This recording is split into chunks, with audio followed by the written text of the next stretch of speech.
You have the resilience to make it happen. In order to build that individual, you have to build the entire system, physically and mentally, because you're going to have to hold more pressure in both. That's where we're going to create the virtue. No fluff, no gimmicks, just one actionable way to get better, physically, mentally, or emotionally. This is Daily Gains. Let's get after it.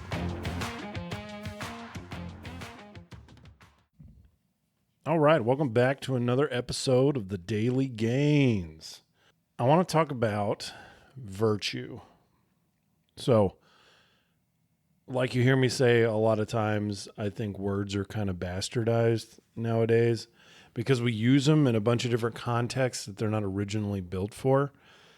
So we just need to understand what we mean by virtue or somebody being virtuous with a little more background, because I think we qualify people as virtuous because we enjoy being around them or we think they're good people, which is okay. I mean, to be a virtuous person or to give that compliment and say you're a virtuous person because you're consistent in your actions, I think that's okay. However, the question then becomes, how do you become virtuous? Is it just consistency? Is it time blocking? Is it personal responsibility? Is it, any number of things. What is it? I've thought about this for a while because I am intentionally building a different man than I am now. I want to be the strongest version of myself mentally, morally, emotionally, and physically. So because that's my vision for my life, what does that mean? Does that mean bench pressing 600 pounds? No. It means strongest version in all those aspects. So in order to be the strongest version of myself, I would assume, or have assumed, that I need to be a virtuous man. So I used ChatGPT here a little bit and got a definition. Its definition is virtue is most often defined as a moral excellence or a habitual quality of character that guides a person towards good action. It is not just about knowing what is right. It is about consistently choosing and embodying it. So I really like that definition. I think that's awesome. I would like to lean into one part of it because I think this is our misstep.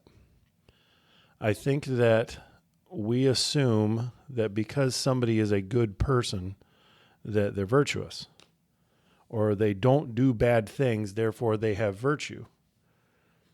Now, I believe wholeheartedly that strength is not everything. I understand there are people out there that don't care about it.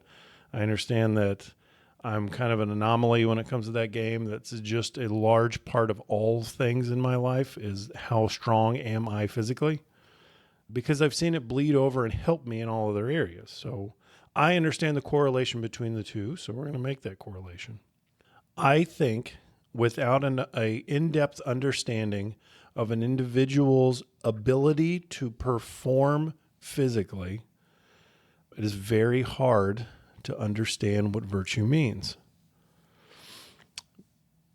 Because I think once somebody is in peak performance, they understand how hard they can work, what kind of effort they can put out. Therefore, if they misuse that effort and energy and strength, what kind of damage they can cause, they can see that. They understand full well they can cause a lot of damage. Once you understand your capacity for damage, your capacity for evil, then you understand what virtue is.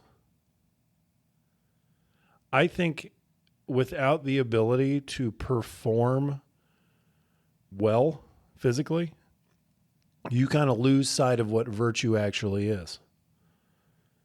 Because virtue isn't just a state. Virtue is a concept and a correlation between good and bad.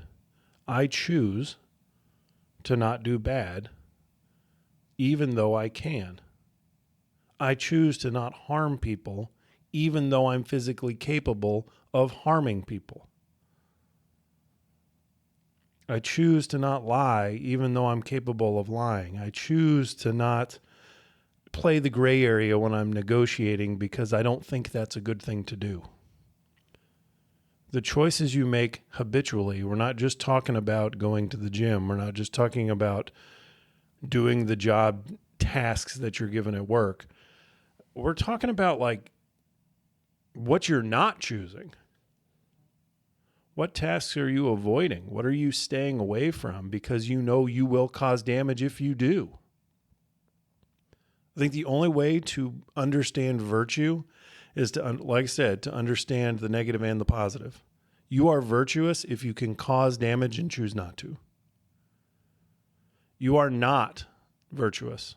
I want to make this very clear. You are not virtuous if you're a rabbit. If you are incapable of causing damage, you are not virtuous. You're just prey. Because you do not have the ability to make the choice. Virtue comes with the choice. You choose to be a good father. You choose to be a good mother. You choose to go to the gym and take care of yourself. You choose to eat healthy. You choose to do the right thing because you have the capability of doing the opposite. That's where virtue arises. That's where it becomes part of your body, your actions. They become virtuous. So I think making that very clear allows us to understand the framework, one, for the word, and two, to how to use it. Do I want to be a virtuous man? Yes, I do. I want to be able to literally rip somebody's head off if need be. But I choose and will continue to choose to never do that. Do I have the power? Yes. Do I choose to not use it? Yes.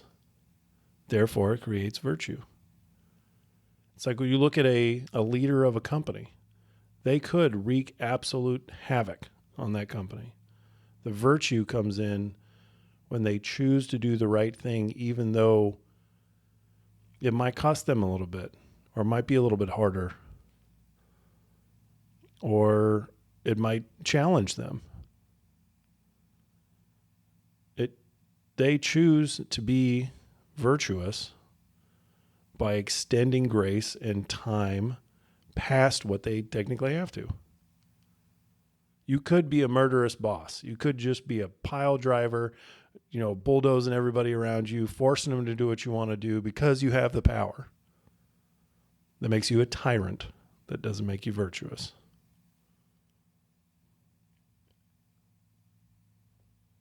Now, I understand this is a short concept, super quick, but I think it's very important to take a couple minutes and think about your life. Think about the man or the woman that you're creating. The person that's 10 years down the road, as Matthew McConaughey would say. If you're trying to create that 10-year man or that 10-year woman, that individual needs to be powerful, capable of horrendous things because of their physical and mental strength and resilience, but chooses not to. The power to do immense things, great things, also breeds the power to do terrible things. So creating that future version of ourselves,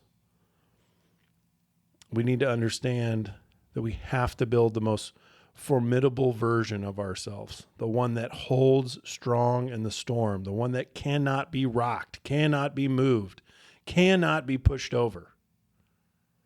That individual has virtue because she cannot be moved. You understand where you're going, why you're going there, how you're going to get there, and you're tenacious. You have the resilience to make it happen. In order to build that individual, you have to build the entire system, physically and mentally, because you're going to have to hold more pressure in both. That's where we're going to create the virtue. We create the power within and without. So we have the physical power and the mental power to achieve whatever we want.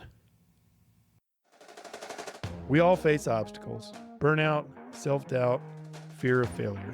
No one is immune to setbacks. Welcome to Resilience Roulette, where we take on real obstacles and break them down with real strategies. Let's see what's on deck today.